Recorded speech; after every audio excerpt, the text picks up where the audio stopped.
Gempa bermagnitudo 4,9 mengguncang Kabupaten Bekasi, Jawa Barat pada Rabu malam. Gempa berada pada 14 km tenggara Kabupaten Bekasi dengan kedalaman 10 km. Dirasakan di Jakarta, Bogor, Karawang, hingga Tangerang Selatan.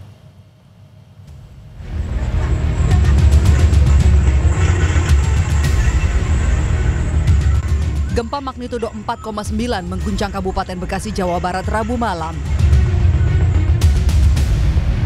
Pusat gempa berada 14 km tenggara Kabupaten Bekasi dengan kedalaman 10 km. Gempa juga dirasakan di sejumlah wilayah seperti Karawang, Purwakarta, Bogor, Depok, hingga Jakarta. Di Karawang, gempa membuat tenaga kesehatan dan pasien di Rumah Sakit Permata Keluarga panik. Mereka berhamburan keluar ruang perawatan untuk menyelamatkan diri. Bahkan sejumlah bangunan dan fasilitas umum di 3 kecamatan di wilayah Kabupaten Karawang rusak. Pendataan sementara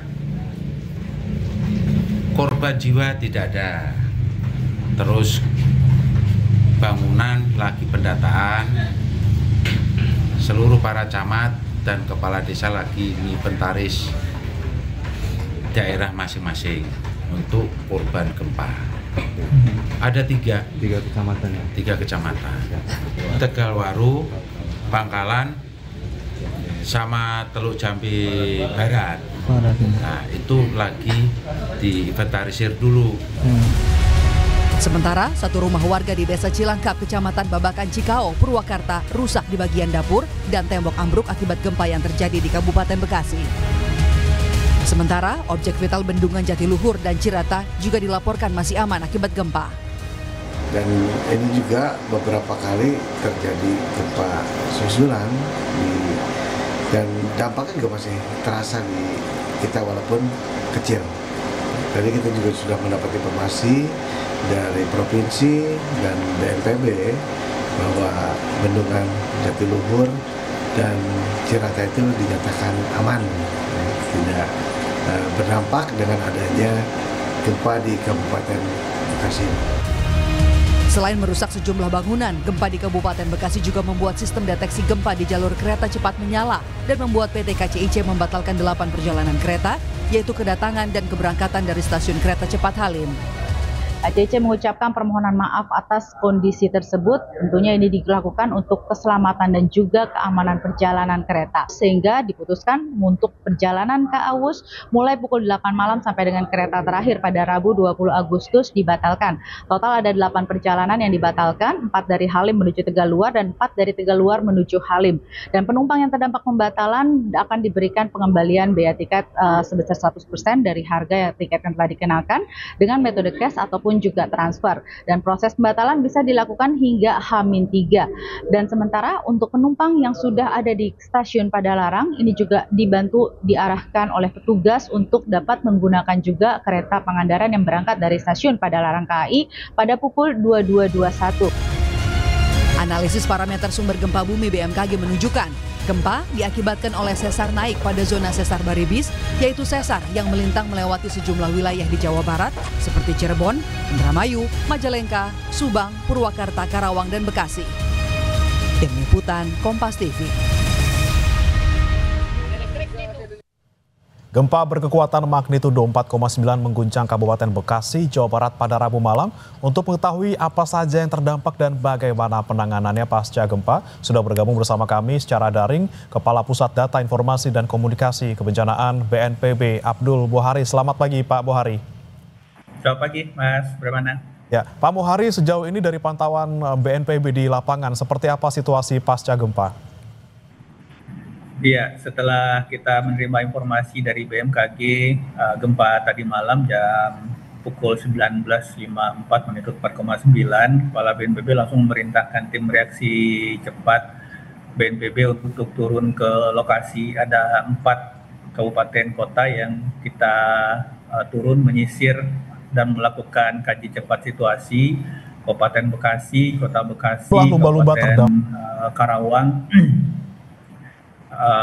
Hasil tim yang bekerja 1 malam penuh hingga tadi pagi, kita mendapatkan laporan yang sudah kita validasi. Itu untuk korban jiwa baik itu meninggal dan luka itu tidak ada.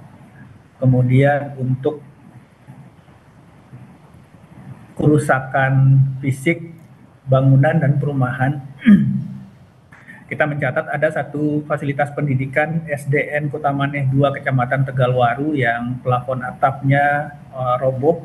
Kemudian ada aula Kecamatan Pangkalan yang juga plafon atapnya roboh.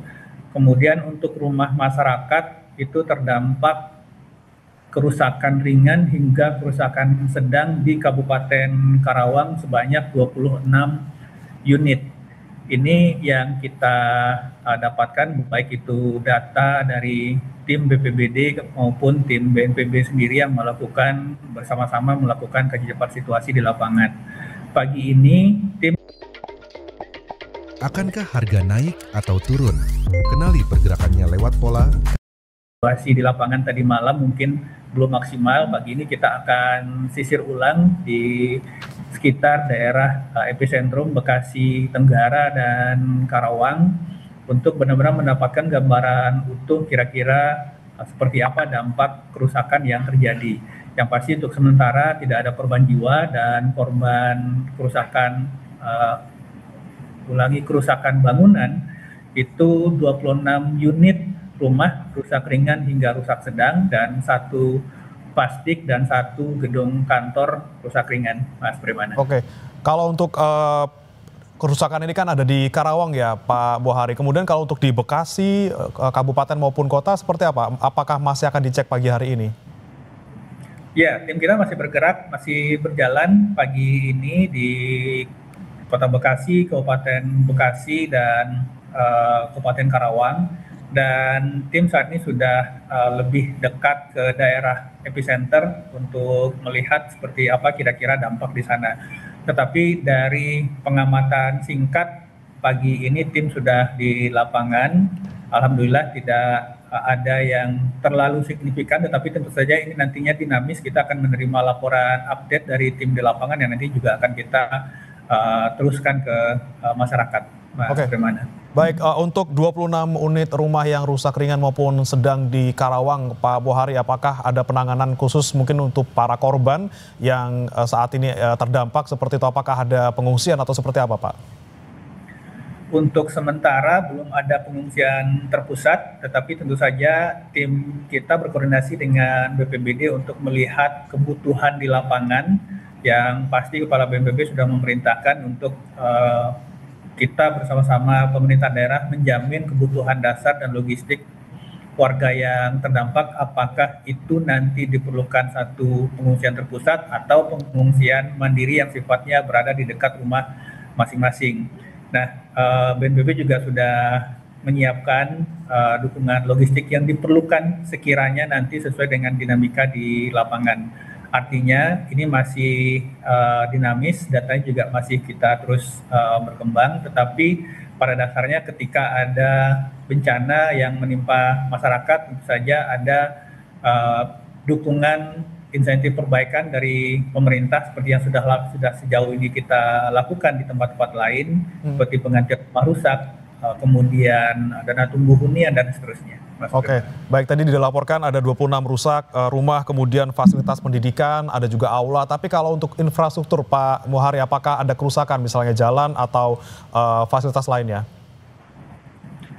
Untuk fasilitas publik dan fasilitas kritis, karena di situ juga ada waduk ya, bendungan, ini kita masih berkoordinasi dengan PUPR yang memiliki kewenangan di situ, dan mungkin nanti untuk langkah-langkah antisipasinya juga BNPB akan berkoordinasi dengan kementerian yang memang terkait tusi dan kewenangannya ada di situ.